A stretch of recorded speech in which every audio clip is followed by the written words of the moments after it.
Well, hello and thank you for joining me for another Alex on Tech and Tech Advice Live video interview. I'm here at Tech in Gov 2024 in Canberra and I'm with Jeff Schomburg. He's the Vice President in Asia Pacific and Japan of Yubico, which is setting a gold standard in delivering phishing-resistant multi-factor authentication to stop account takeovers in their tracks and more. Jeff, welcome to the program. Alex, great to be here and welcome to Tech in Gov. Yeah, and we're here at your stand, Yes. which is why you can see some of the pictures behind you. Now, for those who need a refresher, can you please recap the short version of what Yubico does for its global customers in 2024?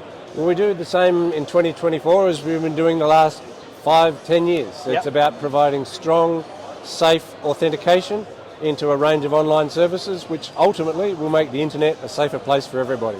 And just as a reminder to everybody watching, you can see a longer interview that I did with Jeff on my TNT.news TV show, Talking Tech with me, Alex Harder-Voigt, and I'll have that video interview embedded into the same article that this video is in.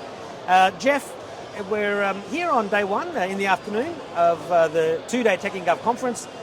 So what did you have on show here today? Well, we've been putting on show the YubiKeys, our flagship product. We can see one right behind you. There's one right behind us, and we've got the range on show from the basic security key series, the flagship YubiKey 5s, which is our multi-protocol range, and our top end, our biometric key. And there's been a lot of interest in all of those, but all of them provide phishing-resistant authentication, and yeah, the traffic here has been really good. And the biometric means fingerprint, right? Fingerprint, yes. Yeah, a bit too small to put a Face ID into the YubiKey. Not even the engineers can manage that just yet. So what noteworthy things have people been asking about, and what is sort of, where's the interest been in the models on display?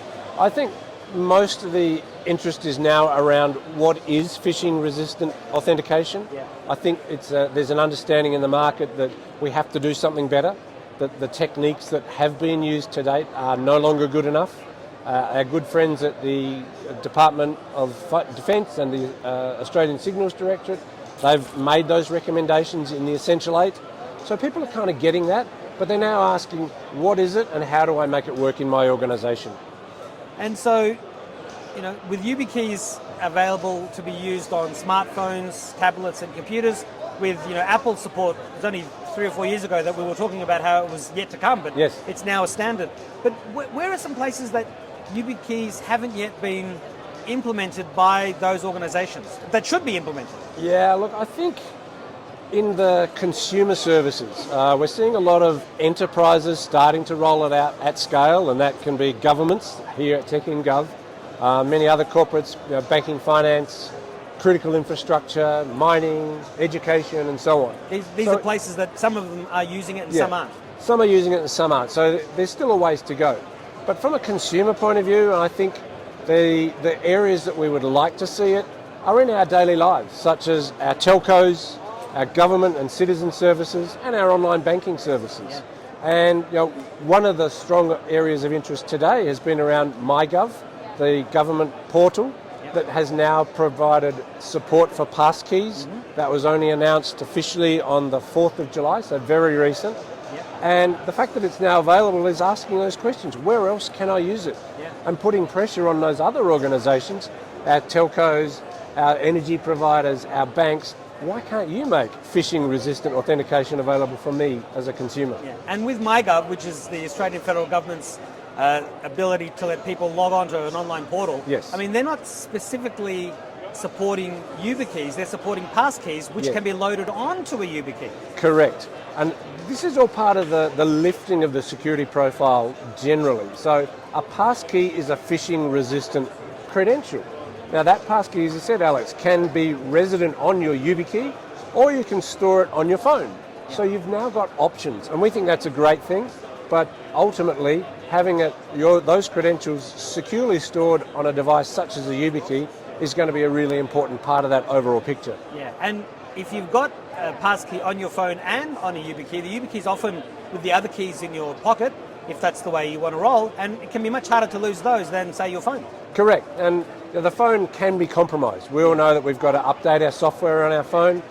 You're only as secure as your latest patch, but with a physical product like a YubiKey, it takes that pain away. So it's a nice complement And what, as I said, we're seeing options, and we think it's a great thing for lifting the overall security posture. And now that passkeys are available, I mean, how do they work? And I know obviously they can be loaded onto YubiKeys, but can you have it so that you can use a passkey on your phone, use a YubiKey, you may not have put the passkey on that, use your password at the same time, so you've got like 3 or more factors of authentication. I mean, multi should mean more than 2, it should mean at least 3. And if somebody is that, security conscious or paranoid that they want those different devices, do the services allow that, or do they just see the passkey and go, no, that's it, we don't need anything else? No, the trend will be to have multiple passkeys as the ways in. And as you said, you've just outlined the options that are available. Do I have it on my physical YubiKey? Do I have it on my phone? Do I store it on my laptop in my Windows Hello for Business, for example? So giving people that choice is important. But ultimately, you can register all of those. The applications that we're talking about, they will then give you the control. So passkeys on MyGov, for example, that limits you to 3 passkeys only. Now you choose what they're going to be. Others, Microsoft, the Microsoft platform, that'll let you store up to 10. So the platforms are all giving you different levels of choice. But ultimately, choice is really what this is about. Let's raise the security profile with passkeys, but then give the user the choice as to how they want to control and use those various passkeys. But you have a PIN, which is basically a 4 or 6 digit password of sorts that you would need to enter before you can use your passkey. That's right. Yeah. So you think of your credit card. The credit card is protected by a PIN. Same thing with the YubiKey. The YubiKey is protected with that PIN before you unlock the credentials to access those passkeys. Yeah. So there's an added layer of security baked into that as well. It's just that for some people, if they're just replacing a password with a passkey, that's still only one factor of authentication. You want multi. Well, some people want multi. Type the password and do the passkey and do a PIN, and that makes it even more secure. Well, it slows you down, but it does. And ultimately, I think the passwordless experience, which is just using your passkey, will evolve to be convenient. Yeah.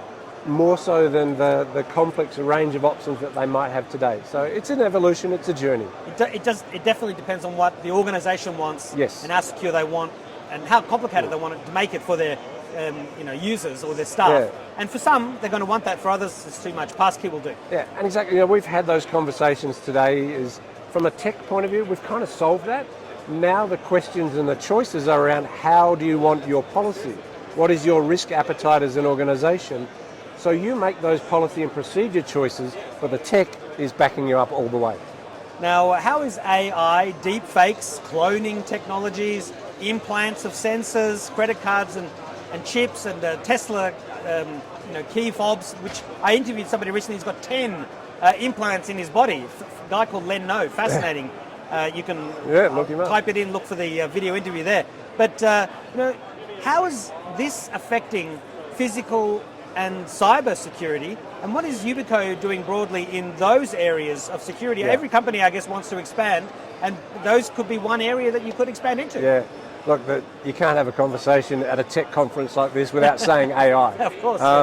In our world, in the authentication world, AI is a bad thing because it allows the phishing organisations to be even more convincing. Yeah. So you use AI to generate more convincing text, more convincing voicemails and deep fakes, and adding video to Someone sent me Elon Musk deep fakes. It was a scammer on X, and I knew straight away. Deep fake. What, Elon wasn't contacting you directly? No. So AI generates these phishing scams that are even more convincing. So the response to that of phishing resistant, the cryptography that is baked into the FIDO standards, is the defense against that. So in our world, we see AI as presenting phishing as a business, making it more available, and we try to defend that with strong phishing-resistant authentication. And as I was saying to Alex Wilson, your colleague, I know that Yubico is not a security company as such, it's authentication, but given the global IT outage that happened with CrowdStrike, that's also a topic of conversation. And this is, I guess, just a general comment, but how do we get organizations to make software, hardware, and networks more resilient and fault tolerant so that we don't have this Y2K, Y24K, that we had a glimpse of, happen again and happen in an even worse way? Yeah, look, that's a really unfortunate event, the CrowdStrike event, but I can't comment on that. I'm not able to do so. But what I would say is secure by design. And that's a philosophy of baking security into the design from the very outset. And so through the work of the FIDO Alliance that Yubico is a founding member of, developing these protocols and these solutions that are secure by design. So we've baked in the highest level of security. We've made it an open standard so that that's a great way to encourage collaboration and security by design, open standards. So that's kind of the response that we see, and hopefully that'll continue to gain momentum, and hopefully we don't see too many more situations like that. That was a great learning lesson, and I guess everyone is much more attuned to that and not wanting it to happen again. Yeah. Now, what else do we need to know about Yubico in 2024, and any sneak peeks into the beyond?